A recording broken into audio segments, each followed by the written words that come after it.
Episode 1 of Under Salt Marsh opens with Jackie Ellis shocked, seeing a dead body face down by the cornfields. As she heads over to investigate, she awakens. This, as we soon come to learn, is from the past and a significant part of Jackie's history. And Jackie is actually a school teacher at the local school in Morphethallen, and she's well liked by the kids. The local crazy man, Oshan, is completely out of it, and he grabs one of the kids at the gates, Kevin, adamant that the world is ending. Jackie manages to calm him down though and send the guy on his way. There's a lot of tension across the town though, especially with the storm inbound. There are rumblings that this incoming storm could raise sea levels by 5 to 6 meters. The town has pitched in together to raise money for a seawall to stave off the worst of it, but it may not be enough. Just as things escalate, Solomon Bevan shows up with some sheep, as you do, and uses them to prove the point that if the flock has survived here 500 years, then so can they. That night on her way home, Jackie is shocked when she finds a body face down in the water by the marshes. It happens to be one of her students, Kevin. Jackie struggles to control her grief and panic as she calls the emergency services in. Jackie also has the unenviable task of telling the family too. She wants to give a softer touch compared to the police, having been in that field before, and she heads over to break the news. Now Kevin's parents, Shelley and Danny, are shocked by what's happened. They immediately race over to the crime scene while Jackie hangs back at the house. She's clearly shocked as the police show to get a handle on things.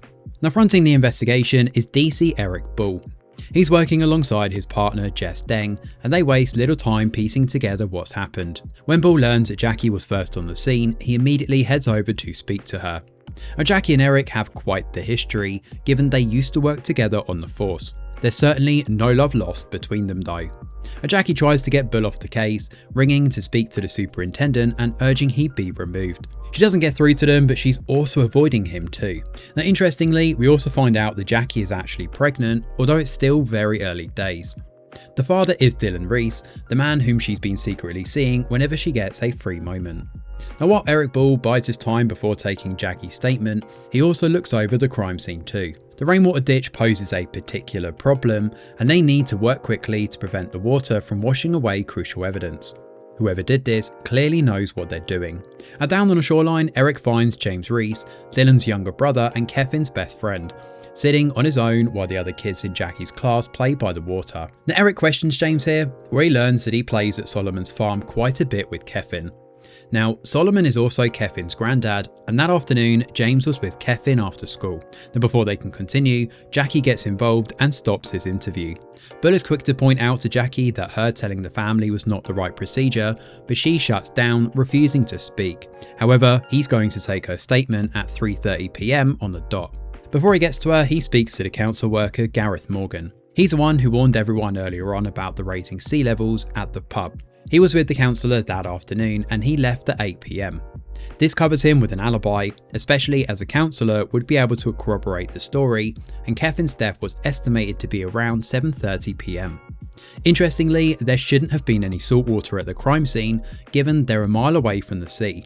However, they found traces of it over Kevin and the nearby area, which adds an extra layer of suspicion to the case. It seems to hint at someone dragging the body there.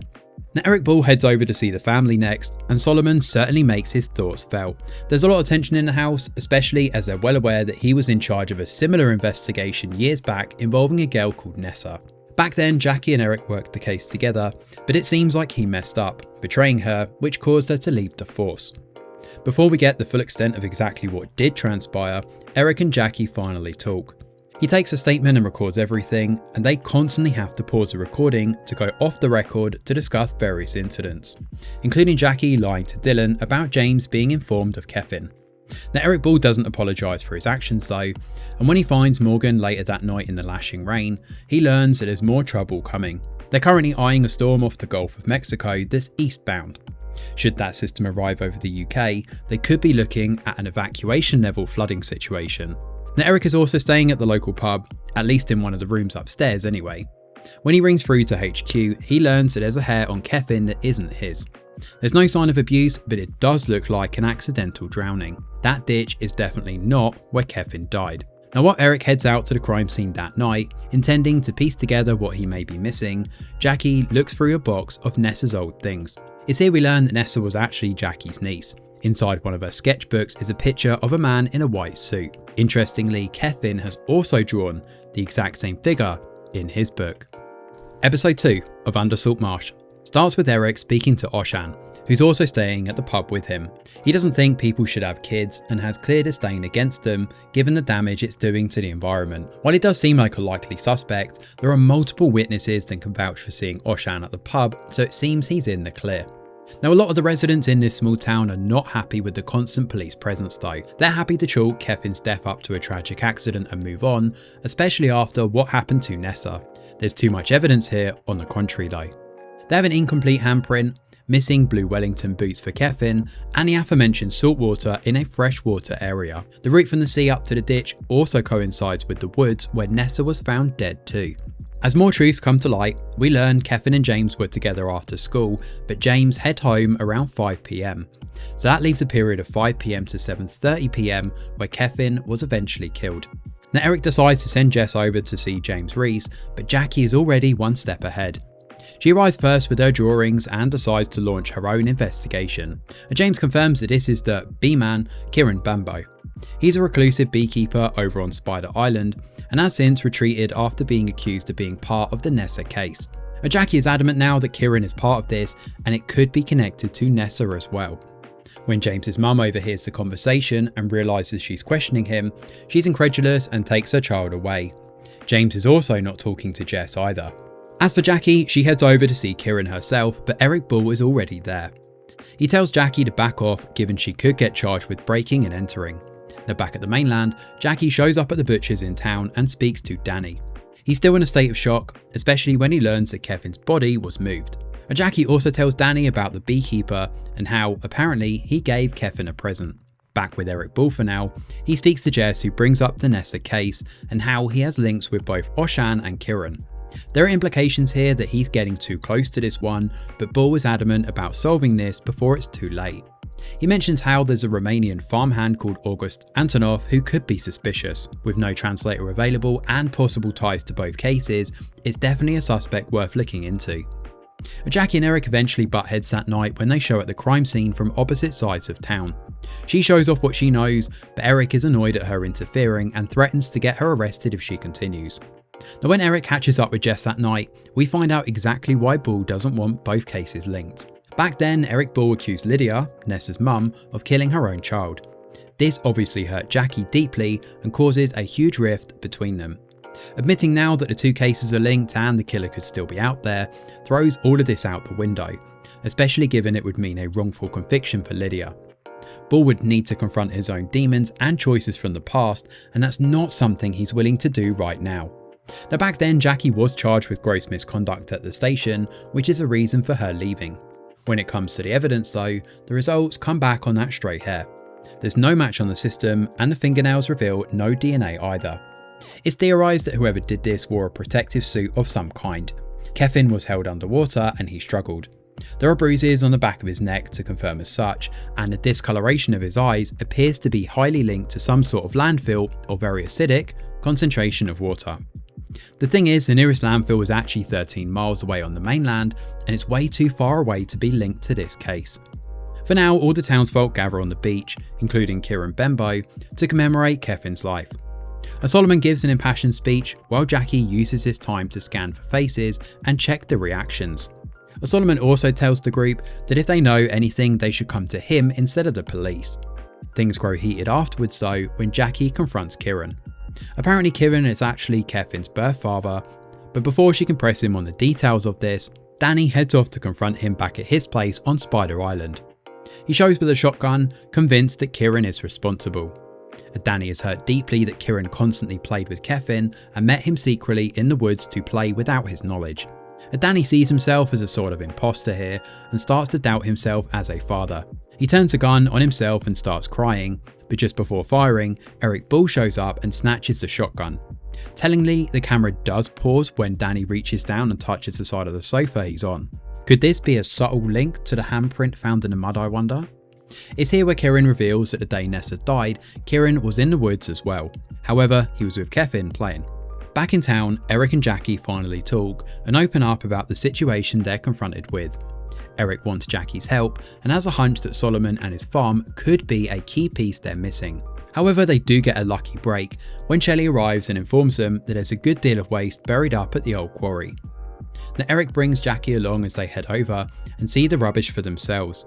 When they realise how far out the way it is, they both have the same question: why would Kevin go all the way there? Episode 3 of Under Salt Marsh stars with DCI Eric Bull heading to the landfill. The police are in the process of testing the place for sodium hydroxide. They're also going to scour the entirety of the landfill in the hopes that it brings up some sort of evidence to help track down the real killer. Now while this is going on, Eric Bull heads to the school where Jackie is still shook up over what's going on. Given they found a hair on Kevin's body, Eric explains that they need to interview James Reese, officially this time not down on the beach. He wants Jackie to be there too, knowing how invaluable she is to helping people open up. After taking some of James's DNA, Eric does his best with the kid, but it's Jackie who ultimately helps loosen his lips. It's here James eventually admits that he and Kevin were at Solomon's farm after school that day, as Kevin was determined to face his fears. You see, Kevin was having nightmares over the Black Sow, which is a Welsh folklore legend surrounding a demonic supernatural creature. Its colloquial name is the Black Pig of Halloween. Now Eric Bull shows up at the farm, where Solomon immediately confronts a detective and plays hardball. He refuses to open up, which only throws more alarm bells into the case. Bull also notices that everybody at the farm are wearing gloves, so this could easily match up to the pathology report regarding the fingernails. Now the main player they want to talk to here is August Antonov, the Romanian farmhand briefly mentioned last episode. Now Bull speaks to August, showing him Kevin's picture, but the guy keeps saying no English. He can clearly understand what Bull's saying though, so Bull threatens to make things difficult if Antonov is not careful. Meanwhile, Jeff speaks to his cousin, Nikov, and he explains that August is difficult. He complains, is ungrateful about his job, and it seems like he might have come into some extra money, given he sent a whole chunk of it back home. And Jackie speaks to Eddie, Kathy, and some of the other kids here, who finally reveal where they were the day of Nessa's disappearance. Apparently they were all playing on an old tractor near the quarry. The kids used to bully Nessa, cruelly forcing her to do things she didn't want for kicks. They also threatened Nessa to stay quiet about everything or they'd hurt her. Now on the way back, Jackie believes she might be wrong about the white suit. Perhaps it was someone in a hazmat suit at the landfill rather than a beekeeper. Now that night Morgan rings Bull, worried as someone has broken into his house. Now Morgan catches them looking over some documents, and when Bull arrives he chases the culprit as they flee. The only thing Bull manages to grab though is a boot. In the aftermath of this, Bull chalks this whole attack up to the townsfolk turning on Morgan, believing he may have something to do with Kevin's death. Bull knows it's not safe, so he brings Morgan over to the pub and demands the landlady sort him out with a room.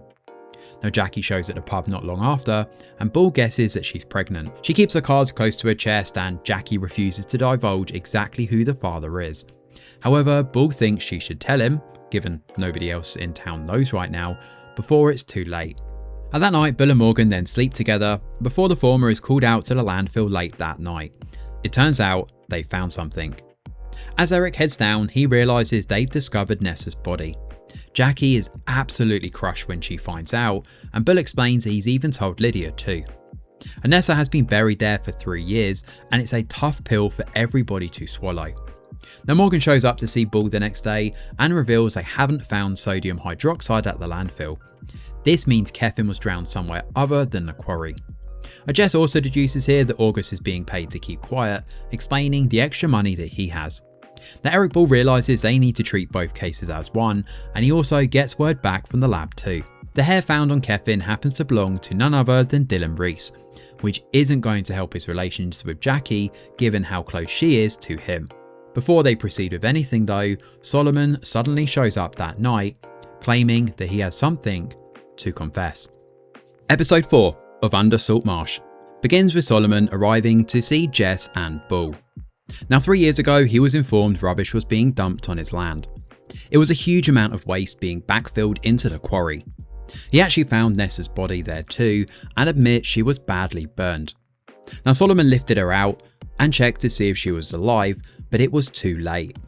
He put Nessa back in the waste and kept quiet about everything to protect his family and the farmland. The fact he wrapped her in tarpaulin beforehand though doesn't sit right with Bull, and he hounds the guy about Nessa's disappearance and his role to play in her death. Tellingly, Solomon doesn't divulge who told him about the waste to begin with. Could it be someone close to him, I wonder?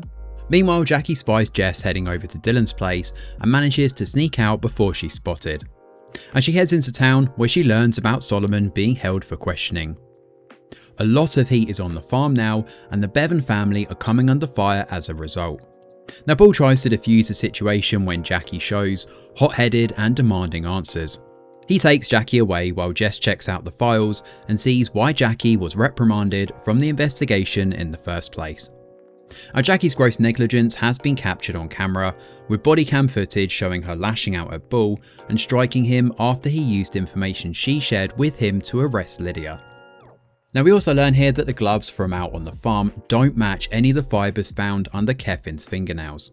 As for Nessa, she was severely burned before death, but that's not how she actually died. Now the autopsy has discovered soil and plastic particles in her lungs, along with bruising at the back of her neck. And Nessa was suffocated and died viciously. Even more tellingly though, it seems we have the same MO for both deaths. Whoever killed Nessa also took out Kevin too. Now Bull eventually lets Jackie read the file, but predictably it's a lot for her to handle. Jackie is more convinced than ever that the killer is someone inside the village and wants to try and get answers herself. The attention obviously turns to the Bevan farm workers first, and thanks to the boot Bull grabbed from the assailant outside Morgan's house, he also knows Alfie and the other kids are responsible for breaking into Morgan's place. And Ned eventually speaks up here, explaining that he contracted out the fields, but he shut the whole waste dumping down a few years ago. Apparently he wasn't dealing with it day to day, which means someone else could well have known about Nessa and stopped the dumping as a result. Now Bull is pissed and running low on patience. He heads back over to see Solomon, believing he, or at least one of the Bevan family, could well be the suspect. He's obviously emotionally involved here, and Jess is shocked to hear Bull badger Solomon so harshly and even shout for him to leave too. Jackie shows up to see Lydia while this is going on, but she's not exactly enthused to see her sister. It brings up old memories and causes her to break down crying. Unlike the others, Jackie is still living in the past and can't look past Nessa's death. Her being there, stirring up old feelings and questioning the case, is not what the family need right now, and she's eventually forced out. Now that night things take a turn for the worst when Bull learns that Dylan's DNA matches the hair on Kevin. Now Morgan shows up and explains that there's an extreme weather warning and they need to evacuate the village. Now Bull is a maelstrom of emotion, no pun intended, and tries to force himself on Morgan too. He pushes the guy away and hurriedly collects up his stuff. Now in the morning, knowing that he needs to move quickly, Bull speaks to Dylan at his place. It's here where Bull learns that Dylan and Jackie are seeing each other, and at the time she can corroborate his story given he has an alibi for the time Kevin died. He was kissing Jackie over at the beach huts. They've also been dating for about a year now, which explains why Jackie has been loath to tell him about the pregnancy. Now Bull is hesitant to follow up on Dylan, given he doesn't want to bring Jackie's compromised position into this, while Jess wants to explore their solid lead. There's also August Antonov too, who has been sending cash back to Romania, sending deposits in cash for more than a year. Jess wants to bring them both in, so she shows to see August and confronts him about the money. Given her own cultural upbringing in China, this helps to get through to him. She thinks he's being blackmailed and wants the truth. While August doesn't say he's being blackmailed, he does eventually admit that there's more waste coming into the village, but he doesn't know exactly where. Now a truck usually comes in low tide every Thursday, and she's encouraged to go up to the causeway to take a look. Down at the causeway, Jess and Bull reconvene as they wait for the inbound truck when the tide is low. When Bull finds out that Jackie was at the farm earlier in the day, asking Solomon questions, he heads over to see her. Jackie is a mess, and Bull comforts her when he sees her dig up all the old case files for Nessa. He realises what a state she is and tries to help, given she winds up cut from some broken glass in her foot. Down at the causeway, the villagers realise the tide isn't getting lower and the storm threat is very credible. They're completely cut off and nobody is coming in and out of the village. The storm will be there imminently and they need to find August before it's too late. Jackie joins Bull, but that night there's another death. It's August Antonov. He's found face down in the rising rainwater, and it becomes clear that someone is trying to keep things quiet. Episode 5. of Under Salt Marsh begins in the aftermath of August's body being found. Bull and Jackie pull him up to shore, where they eventually put him inside a freezer to preserve the body. Whether he actually died by suicide or drowned is debatable, but it seems very likely that he was being paid to keep quiet about the waste and also of Nessa's death. Now the police need to find out who was paying him and where this waste is going. As Jackie starts looking at the board, she thankfully avoids the post-it that clearly states Dylan's DNA is a match. For now, Jess tells her to back off and stay out of their investigation. Now with the storm surge already at 3 meters and more on the way, Bull returns to the hotel where Morgan pleads with Karis to head out the pub and find higher ground. That would mean heading to the farm though, so she's loath to go there given what's happening with the Bevans. However, they may not have much of a choice. Now Bull shuffles in and awkwardly asks if he can apologise to Morgan, but he's having none of it. As for Jess, she's not happy that Jackie knows the details of their case. They drive deeper into the island and notice smoke coming from the hills. It's coming from the caravans. The pair race up and find August's caravan is on fire. Victor is here trying to spray it with a small water hose for some reason, but it's not really doing very much. It definitely looks like an act of sabotage, but Bull finds something buried in the soil. There's a drawstring bag here holding a whole bunch of documents inside. It seems August was actually trying to warn the council about the landfill waste. There's also clear evidence showing he knew about Nessa's body. Now Victor chirps up, explaining that he's got CCTV footage of the caravan. August was getting too paranoid, so they decided to cover their own backs together, and it's now going to pay dividends. Now within the footage, Ned Bevan shows up and then leaves, but somebody else arrives later that night and sets the place alight. It's hard to see exactly who it is, but it seems almost certainly a male and slightly overweight, given the build. Now Jackie heads over to see Oshan and questions him about the afternoon with Kevin. It seems like after he grabbed the kid at school, which we saw in episode 1, he went looking for the kid after school to apologise. However, Oshan didn't tell the police this because he thought they'd pin the murder on him. Now Oshan actually followed Kevin when he left school, but when he caught up to him and James, they ran off when they saw him. They ran along the salt path not far from where they found his body. Now Oshan then went home after that, but as we already knew, James was with him that afternoon. However, the time frame is completely different. Predictably, the townsfolk decide not to go to Solomon's farm, but they head off to the woods instead. Now Morgan doesn't think this is a good idea, given the 100-mile-per-hour winds inbound, but this gives Jackie a way in to see James. She heads over to see the boy while he's still in the back of his mum's car and questions him about Oshan's conflicting statement. Now eventually James admits he doesn't want Dylan to get into trouble. Dylan was the one who warned them to stay away, otherwise the Black Sow would drown them. When James starts panicking under Jackie's scrutiny, Jackie heads back to town to confront Dylan. Now Bull is also in town too, and he learns that Ned has gone missing. The family apparently have no idea where he is, but there's obviously a lot of secrets within this family. Solomon eventually opens up and admits that the night Ned discovered Nessa's body, he was with August and relayed this on to Solomon.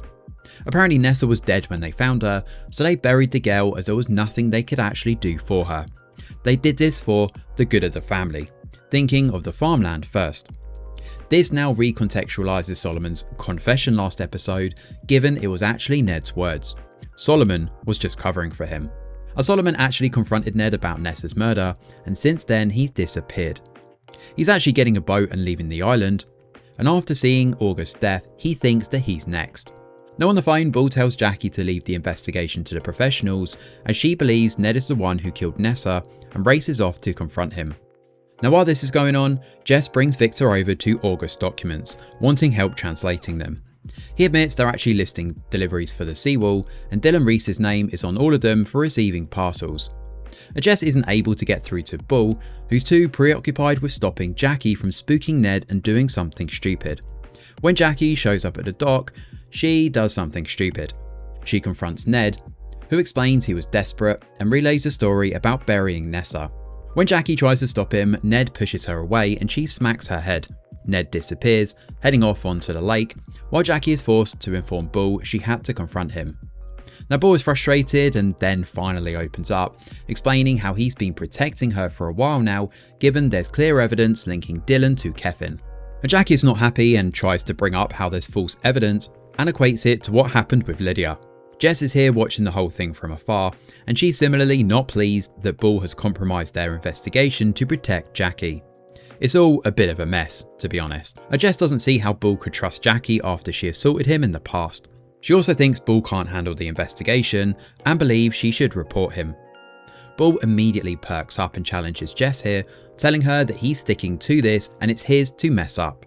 Jess is actually quite rattled by Bull's fierceness here, and she eventually leaves the car and heads back to town. It's absolutely lashing it down, threatening to compromise all the evidence they've gained so far. Now as the sea levels rise, Jackie goes on the hunt for Dylan. She does eventually find him, and when he shows up, he's wearing a white hazmat suit. Solomon attempts to convince everybody to head up to the barns, and he eventually does manage to talk them around. However, in the chaos of it all, James has actually run away into the woods and can't be found. As for Bull, he heads to the seawall and realises that the waste is being hidden inside them. Episode 6 of Under Salt Marsh starts with Jackie shocked and questioning why Dylan is wearing a white hazmat suit. She immediately brings up the hair on Kevin's body and questions whether Dylan is actually the murderer. Dylan explains he's been cleaning stuff up, hence the suit. Jackie brings up the toxic waste and Nessa drawing a man in the hazmat suit, but Dylan is upset and curses at her for the accusations. He decides to leave, more preoccupied with trying to find James, who's still missing. Now, a lot of the townsfolk are in the woods trying to find the boy, while Dylan drives into the heart of town where the water is rising fast. In fact, a wave comes and knocks Dylan's truck right into a telephone pole. Meanwhile, Bull heads to the abandoned theme park, Sunnyside, to try and get some answers. Now when he shows, he finds a whole bunch of barrels full of toxic waste. Some seawalls are here too, and it becomes clear that Sunnyside is being used as a spot where Dylan was recycling hazardous waste. They've been crushing it, then putting it into the concrete seawalls. And this explains why Dylan mentioned the Black Sow story to Kevin and James earlier in the season. He didn't want the boys going near Sunnyside because of the waste. However, this had an adverse effect on Kevin, who went hunting and found the waste. A loud noise from deeper in the facility draws Bull into the darkness, and he not only finds hazmat suits hanging up, but also the killer. It turns out to be Mac. Now Dylan and Jackie eventually speak plainly, where Dylan explains the only other person with access to Sunnyside is Mac, who also wears a hazmat suit, sometimes the same one as Dylan. This explains why Dylan's hair was on Kevin. Bull goes hunting, but unfortunately Mac gets to jump on him first and locks the detective inside one of the rooms. The sea level continues to rise and things don't look good. Now Bull pounds on the vents and calls for help, but it's James who heeds the call. It turns out he's been hiding out in Sunnyside all this time, and he manages to help Bull out. Meanwhile, Mac heads back home, where Dylan and Jackie both confront him about the seawall. Dylan tries to protect Jackie when she boldly challenges Mac, who's currently holding a knife, and ends up stabbed for his troubles. As Jackie tends to him, Mac rushes out the building. Now when Bull heads back into town, handing James back to his dad, Jackie races into the marshes to find Mac alongside Bull. Jess is nowhere to be found at this point. Now Mac slits his wrist when both Jackie and Bull catch up to him in the marshes. Now he explains that when he found Nessa originally, she screamed for Jackie. Kevin did the same thing when Mac killed him too, and both thought Jackie could fix the toxic waste issue. Now Kevin clearly stood in the toxic waste when he arrived at Sunnyside because it burned through his wellies. He was in a panic and struggling, but Mac tried to help clean it up. However, as Kevin kept shouting and raving, Mac claimed he had no choice and killed the boy there and then. He also chalks Nessa's death up to a kindness, believing she would have died from her injuries otherwise. Jackie is enraged hearing this confession and grabs the guy, looking set to drown him in the marshes. Bull watches on, silently, until Jackie stops at the last second and decides proper justice should be served in a court of law. Now in the morning, the storm passes and everybody leaves the barn. Overlooking their village, the townsfolk are shocked to see how flooded the area is. I mean, they were warned about this of course, but the whole place is a complete mess, submerged in water. It's taken 38 minutes in the episode, but Jess finally shows up here during the aftermath of everything, while Bull was keeping Mac in a secluded room away from everybody. Now Bull tells Jess that in their report, they should be upfront with his involvement with Jackie. He knows he could be laid off for gross negligence here, but that's a risk he's willing to take. And Jess knows that Bull included Jackie for her own sake, to try and help her gain some closure, and Jess is actually okay with that. Now, Mac hasn't admitted to August's death, but it's assumed that he also killed August too. And Jackie embraces the idea of being pregnant and starts to be a bit more upfront about her and Dylan's relationship. Baby steps, of course, no pun intended, while Bull speaks to Morgan about their plans going forward. And Solomon opens up the barn to the townsfolk, realising they need each other right now, and comments how it's refreshing to see everybody together. And Ned is still missing though, having run away last episode. And Solomon is proud of Jackie for at least trying to make things right, while he's still pissed at Ned for leaving, calling him a coward. And Jackie and Bull then sit together, where the latter decides he's going to get away for a bit. He's probably going to leave the police force, whether temporarily or forever is unclear, but these two patch up their differences all the same. He kisses her on the cheek and promises to send a postcard wherever he ends up. Thanks for watching, and do let us know your thoughts in the comments below.